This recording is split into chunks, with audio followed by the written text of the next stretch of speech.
A desperate actress makes a bloody deal for her dream role in Hollywood, but at what cost? In Los Angeles, California, Sarah is looking at herself in the mirror, touching and inspecting her body. She seems rather depressed, having to work at a diner while chasing her lifelong dream of becoming a great actress in Hollywood.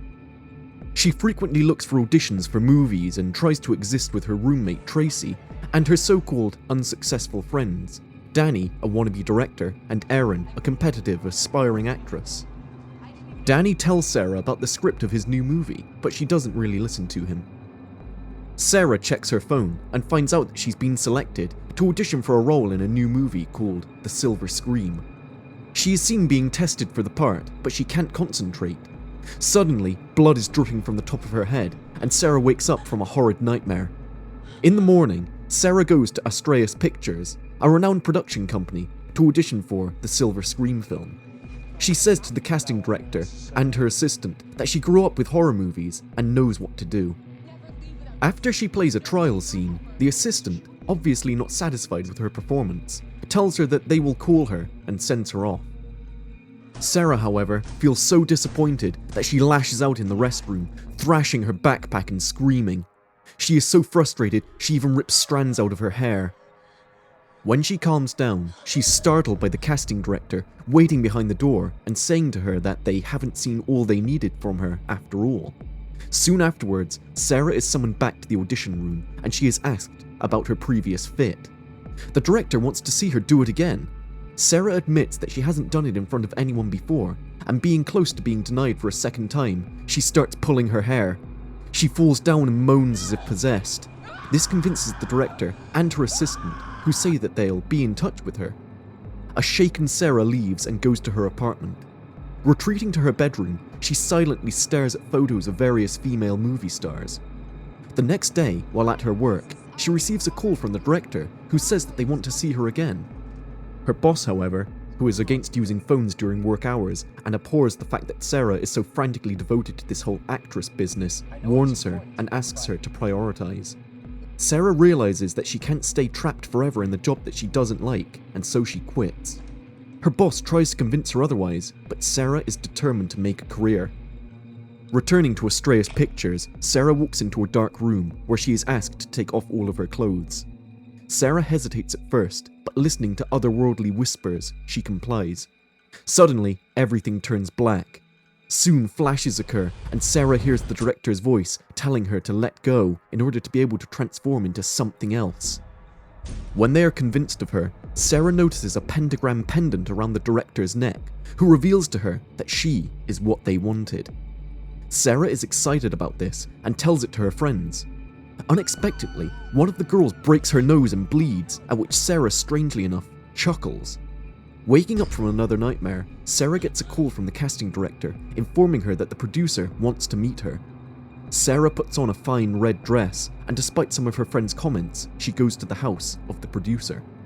There, she meets an old man, who speaks about Sarah's unique opportunity to participate in this great movie of his. The producer says that he wants to capture the ugliness of the human spirit in this film, and asks Sarah the reason behind ripping out her hair.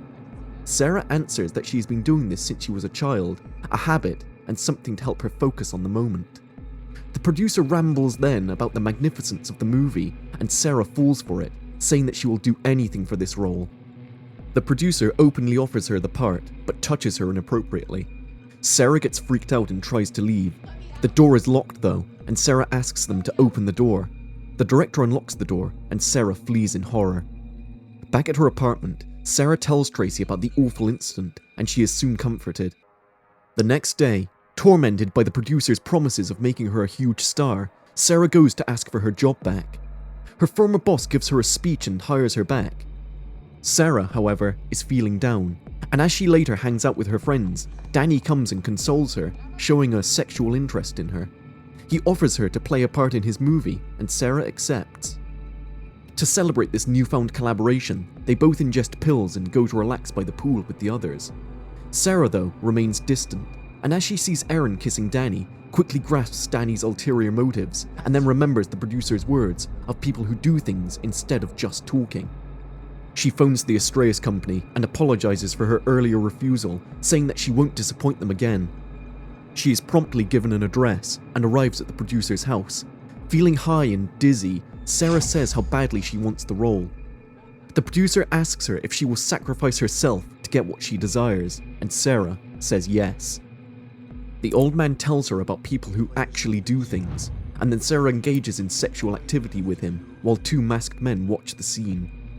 The producer, who bears a burned pentagram mark on his hand, says that the gateway is now open and soon concludes the demonic ritual. The next day, Sarah isn't feeling well. She throws up as her body weakens, and at work she slaps her boss, which causes her to get fired again. That night, feeling very sick and not herself, Sarah goes to the Astreus company and tries to get inside. She yells at a homeless man and starts roaming around the city listening to voices. While in the bathroom, Sarah throws up and notices her pathetic exterior in the mirror. She yells at Tracy, accusing her and the others of ruining her life dream. Going to her bedroom, Sarah finds an envelope from the Astreus company with money in it. All of a sudden, Sarah is attacked by the casting director, who stuffs her mouth with a blanket and knocks her out. Sarah experiences a hallucination where she views herself as a brilliant movie star, and shortly afterwards has a seizure. Waking up in a much worse state than before, Sarah goes to the bathroom to throw up again.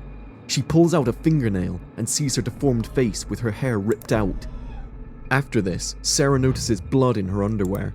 She gets into the bathtub and sees a mass moving under her skin. She vomits dozens of little worms and falls onto the floor, turning radically into something unknown. Sarah crawls on the floor, trying to reach for her mobile phone that is ringing. She manages to pick it up and hears the director saying that she can either die or become one of them. After this call, a hooded Sarah begins observing her friends in the dark. She stalks Erin and accuses her of sleeping with Danny to get the role in his movie. Erin laughs at her for succumbing to an old man's sick appetites. She turns on the light and gets scared of Sarah's repulsive appearance. Erin tries to help her, but Sarah slices Erin in the face with a kitchen knife. She steps away, pulling her hair, but then she hears demonic voices, and returning to the kitchen, she stabs Erin over and over again. She doesn't stop there, however, as she smashes Ashley's skull with a dumbbell and stabs Poe to death. Erin, who is still alive, tries to crawl away, but Sarah suffocates her with a plastic bag. Danny sees Sarah sitting outside his van and asks her about Erin. He tells her that they are all worried about her and says that he is her friend.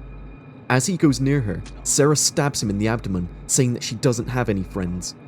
She stabs him repeatedly, saying that she is soon going to have what she really wants.